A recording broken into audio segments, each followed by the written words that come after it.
Hi guys, কি খবৰ আপোনালোকৰ? আশা কৰোঁ আপোনালোক সকলো ভালে আছে। চ' ইমান এতিয়া মোৰ ভিডিঅ'বোৰ আপোনালোকে দেখা পাইছে, সৰু সৰু ভিডিঅ' আজি অকণমান দীঘলীয়া কৰিছোঁ। চ' এইবোৰ চাওক, ফাইনেলি মোৰ কাম শেষৰ পিনে আহিছে।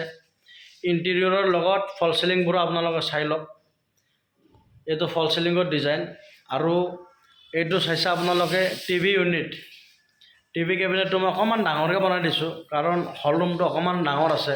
টিভি ইউনিটটো যদি সৰু দি দিওঁ তেতিয়া নিমিলিব, গতিকে আপোনালোকে চাই লওক। আৰু ফল চিলিঙৰ ওপৰত ডিজাইনখিনি চাওক। এইবোৰ লাইটৰ লগত আপোনাৰ প্ৰফাইল লাইটত দিয়া হৈছে, আৰু কালাৰ কৰিবলৈ বাকী আছে। আৰু এইবোৰ ওপৰত ডিজাইনবোৰ চাওক। এইটো বেডৰুমত এটা ৱাৰ্ড্ৰব দিছোঁ, অকণমান ডাঙৰকৈ দিছোঁ। এইটো আপোনাৰ ৱাৰ্ড্ৰবটো চাই লওক কিমান ডাঙৰ। আৰু ৱাৰ্ড্ৰবটোত আপোনাৰ 9টা 10টামান হেৰি দিছোঁ মই,